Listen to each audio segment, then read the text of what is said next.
Welcome to my YouTube channel high level education. आज हम पढ़ेंगे कक्षा 9वीं का गणित चैप्टर चतुर्भुज एक्सरसाइज 8.2 का क्वेश्चन नंबर हम 5 पढ़ेंगे। क्वेश्चन नंबर 5 क्या कहता है, देखिए। कहता है कि एक समांतर चतुर्भुज ए बी सी डी में, यानी ए बी सी डी एक समांतर चतुर्भुज है।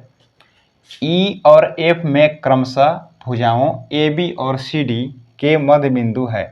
यानी ई जो है ए बी का मध्य बिंदु है, एफ जो है इस सी डी का मध्य बिंदु है।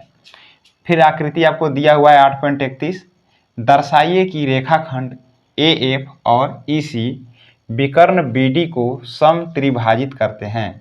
यानी इसमें दो रेखाखंड है, ए एफ और ई सी। ये दोनों जो रेखाखंड है विकर्ण बी डी को सम त्रिभाजित करते हैं। सम त्रिभाजित का मतलब हुआ कि तीन बराबर भाग में बांट रहे हैं। यानी ये तीनों भुजा जो दिख रहा है ना, डी पी, पी क्यू और पी बी, क्यू बी, ये तीनों आपको बराबर दर्शाना है। तो इसको हम क्वेश्चन को कैसे बनाएंगे, देखिए। सबसे पहले आपको जो दिया है पहले उसको हम लिख लेंगे। यहाँ पर लिखेंगे कि दिया है कि ए बी सी डी एक समांतर चतुर्भुज है। ये हमें दिया है। समांतर चतुर्भुज का मतलब होता है, इसका गुण क्या होता है। ए बी सी डी एक समांतर चतुर्भुज है। समांतर चतुर्भुज का गुण जो है हम लोग पढ़े हैं, क्या पढ़े हैं कि आमने सामने का भुजा बराबर और समांतर होती है। यानी ए बी बराबर सी डी भी हो जाएगा, ए बी समांतर सी डी को होगा। उसी प्रकार इसका आमने सामने का भी बराबर होगा, यानी ए डी बराबर होगा बी सी के और ए डी समांतर होगा बी सी के भी। क्योंकि समांतर चतुर्भुज का गुण होता है, ठीक ना, कि दो जोड़ी आमने सामने का भुजा बराबर और समांतर होती है। ठीक है। इसके बाद क्या करना है कि जो सिद्ध करना है इसको यहाँ पर लिख लेना है। लिखेंगे यहाँ पर सिद्ध करना है कि, सिद्ध क्या करना है, तीनों भुजा जो दिया हुआ है, तीनों जो यहाँ पर दिख रहा है ना, यानी डी पी, पी क्यू और क्यू बी, इसको आपको बराबर दर्शाना है। ठीक है। अब यहाँ पर क्या करेंगे, अब आगे क्या करेंगे, इसको हम हल करेंगे। अब हल कैसे करेंगे, देखिए। यहाँ पर लिखेंगे हम सिद्ध, हमें तीनों को बराबर दर्शाना है। तो सबसे पहले क्या करते हैं कि देखिए ए ई सी एफ एक चतुर्भुज है। इस चतुर्भुज को हम एक समांतर चतुर्भुज दर्शाएंगे सबसे पहले। ठीक है। तो कैसे दर्शाएंगे, पहले देखिए। तो सबसे पहले क्या करेंगे कि ए बी जो है इस सी डी के बराबर दिया हुआ है। यहाँ पर लिखेंगे ए बी बराबर सी डी। ठीक है। ये देखिए दोनों बराबर है। क्यों बराबर है, क्योंकि देखिए ए बी सी डी एक समांतर चतुर्भुज है ना। यहाँ पर लिखेंगे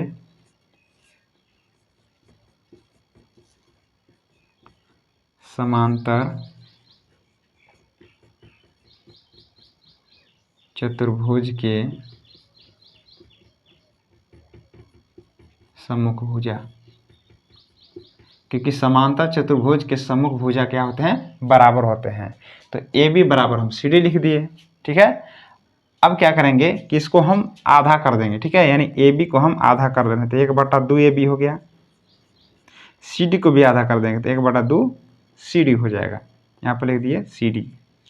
ठीक है। अब यहाँ पर देखिए, यहाँ पर आपको क्वेश्चन में दिया हुआ है कि ई जो बिंदु है ए बी का मध्य बिंदु है। यानी मध्य बिंदु का मतलब होता है कि ई अगर यदि ई जो है ए बी का मध्य बिंदु है तो ए ई जो होगा ई बी के बराबर हो जाएगा। उसी प्रकार एफ बिंदु जो है सी डी के मध्य बिंदु है। यानी सी डी भुजा का मध्य बिंदु कौन है, एफ है। यानी कहने का मतलब है कि जो डी एफ होगा ना, एफ सी के बराबर हो जाएगा। समझ में आ रहा है। हमें दर्शाना है कि ए ई सी डी एक समांतर चतुर्भुज हमें दर्शाना है। तो हमें किस भुजा से मतलब है, हमें भुजा से मतलब है ए ई और सी एफ से। तो क्या करेंगे कि ए तो दोनों बराबर है, दोनों में से कोई ले लीजिए। अब ए दोनों भी बराबर है, ए दोनों में से कोई ले लीजिए। हमें ए दोनों की ज़रूरत है, इसलिए लिखेंगे हम ए ई बराबर सी एफ। ठीक है, अब देखिए ये तो ए बी और सी डी पहले से ही समांतर है। ठीक है, और ए ई और सी एफ, अगर ये देखिए ये बड़ा जो भुजा दिख रहा है सी डी और ए बी, ये दोनों समांतर है, तो इसका छोटा वाला भुजा भी समांतर ही होगा, क्योंकि रेखा को अगर कितना आप बढ़ा दीजिए, बड़ा हो या छोटा, वो समांतर ही होता है। ठीक ना, यानी ए ई कह सकते हैं एफ सी के समांतर है, और ए ई बराबर सी एफ हो गया। यहाँ पे देखिए ए ई बराबर सी एफ, यानी हम ए ई बराबर सी एफ, ए ई समांतर सी एफ हो गया, यानी ये दोनों बराबर भी हो गया और समांतर भी हो गया। तो क्या लिखेंगे आप, देखिए लिखेंगे यहाँ पर कि चतुर्भुज, चतुर्भुज ए ई सी एफ में, ए ई सी एफ में कोई चतुर्भुज में एक जोड़ी यदि समांतर और बराबर दोनों होती है, तो हम कह सकते हैं कि वो चतुर्भुज जो है ना समांतर चतुर्भुज होगा। तो यहाँ पर लिखेंगे कि इस चतुर्भुज में, इस चतुर्भुज में, ठीक है, क्या करेंगे कि एक जोड़ी, एक जोड़ी भुजा बराबर और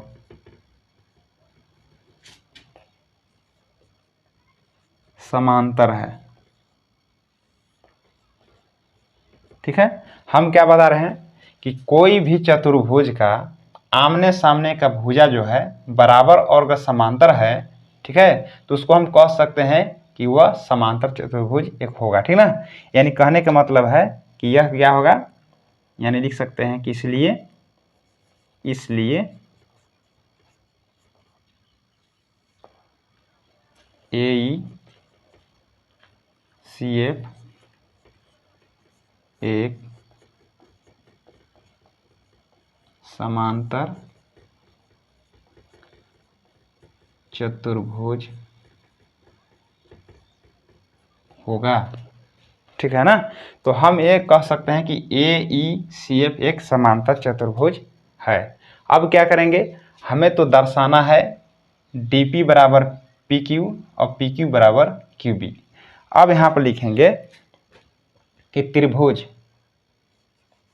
यहाँ पर लिखेंगे कि त्रिभुज। ठीक है ना, अब यहाँ पर समझना है कि यदि ए ई सी एफ एक समांतर चतुर्भुज है, तो हम कह सकते हैं कि ए ई जो है सी एफ के बराबर और समांतर होगा। उसी प्रकार से ये जो सी है ना, जो ई सी जो है, देखिए ये आपका दिख रहा होगा। ठीक ना, तो ई सी और क्या है एफ, ये दोनों भी समांतर और बराबर, क्योंकि एक तो हम दर्शा लिए ना कि ए ई सी एफ एक समांतर चतुर्भुज है, तो समांतर चतुर्भुज का आमने सामने का भुजा बराबर और समांतर होते हैं।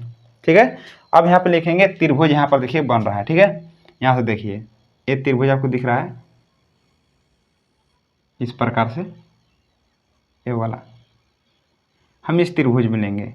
ठीक है, क्या त्रिभुज है, ये हो गया डी क्यू सी में ना, तो यहाँ पे लिखेंगे त्रिभुज डी क्यू सी में। डी क्यू सी में क्या दिया हुआ है कि एफ बिंदु जो है सी डी का मध्य बिंदु है। लिखेंगे यहाँ पर कि एफ भुजा सी डी के मध्य बिंदु है, सी डी के मध्य बिंदु है। ठीक है, ये कहाँ से लिख लिए, ये आपको दिया हुआ है। ठीक ना, तो यहाँ लिख देंगे हम दिया है। देखिए यहाँ पर ये जो एफ जो है ना, देखिए इस सी डी के मध्य बिंदु है, दिया हुआ है, यहाँ पर लिख दिया हम दिया है। अब क्या है, अभी देखिए ए ई सी एफ एक समांतर चतुर्भुज ऐसा हम दर्शाए यहाँ पर। ठीक है, तो इसका जो है एफ जो है ई सी के समांतर है, तो कहने को छोटा वाला जो भुजा है और ए वाला छोटा वाला जो इसका भुजा है, ये भी क्या होगा, ये समांतर होगा। यानी हम क्या लिख सकते हैं, तथा ये जो एफ पी है ना, यानी पी एफ कहिए, पी एफ समांतर हो जाएगा QC के, समांतर है। तो यहाँ पर क्या लगेगा, मध्य बिंदु, यानी लिखेगा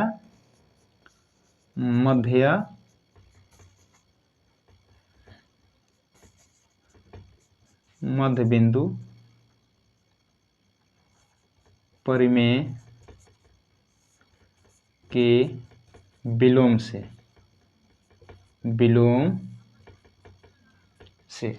ठीक ना। यानी ये आपका रूल लग गया मध्य बिंदु परिमेय के विलोम से, ठीक ना। परिमेय क्या कहता है कि यदि देखिए F जो है इस CD का मध्य बिंदु है, ठीक है, और जो PF है ये QC के समांतर है, तब हम कह सकते हैं मध्य बिंदु परिमेय के विलोम से कि जो P होगा ना, यानी P भी, ठीक ना, ये DQ के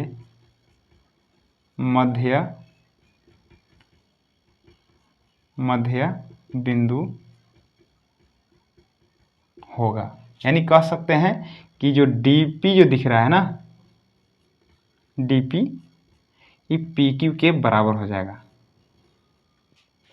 ठीक है। अब उसी प्रकार से क्या करेंगे, एक त्रिभुज इधर से ले लीजिए।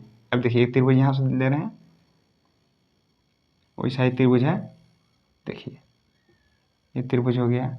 यानी ले सकते हैं, इसका नाम है PAB कहीं चाहे BAP कुछ लिखिए, तो इसको लिख दे रहे हैं PAB, यानी तो इधर से त्रिभुज लेंगे PAB में, ठीक है। उसी प्रकार से लिखेंगे इधर, देखिए AB जो है, AB का मध्य बिंदु क्या है, E है, लिखेंगे यहाँ पर कि E भुजा AB ना, AB के मध्य बिंदु है, ठीक है। अब देखिए यदि मध्य बिंदु E है AB के, तो हम कह सकते हैं कि देखिए AECF एक समांतर चतुर्भुज है, तो आपका ये छोटा वाला जो दिख रहा है भुजा, ठीक है, और A वाला भुजा दिख रहा है, ये भी क्या होगा, समांतर है, ठीक ना। इसका बड़ा हो या छोटा, समांतर ही रहेगा। यानी कह सकते हैं कि तथा ये जो EQ है समांतर होगा AP के। तो हम क्या कर सकते हैं यहाँ पर, AQ समांतर है AP के, तो लिखेंगे यहाँ पर वही परिमेय लग जाएगा, मध्य बिंदु परिमेय के विलोम से हम क्या कह सकते हैं कि जो Q बिंदु जो होगा, ये Q बिंदु यानी Q भी, ये है BP के मध्य, ठीक ना, मध्य बिंदु होगा, ठीक ना। यानी कहने का मतलब है कि इस त्रिभुज में देखिए यदि ई बिंदु जो है AB के मध्य बिंदु है और A दोनों क्या है, समांतर है, तो हम कह सकते हैं जो Q बिंदु है ना, ये BP के, यानी Q बिंदु BP का होगा, मध्य बिंदु होगा, ठीक है। तो हम कह सकते हैं यदि इस भुजा का, ठीक है, मध्य बिंदु Q है, तो ये दोनों बराबर भाग हो जाएंगे। यानी लिख सकते हैं कि PQ बराबर QB, ठीक है। इसको मान लीजिए कि ये समीकरण फर्स्ट है, इसको समीकरण मान लीजिए कि सेकेंड है। यहाँ पर लिखेंगे समीकरण फर्स्ट तथा सेकेंड से, ठीक है। तो हम कह सकते, देखिए DP जो है PQ के बराबर है, PQ जो है QB के बराबर है, तो क्या लिख सकते हैं फर्स्ट और सेकेंड से कि जो DP होगा ये PQ के बराबर हो गया और PQ जो है QB के बराबर हो गया, ठीक है। यही हमें क्या करना था, सिद्ध करना था।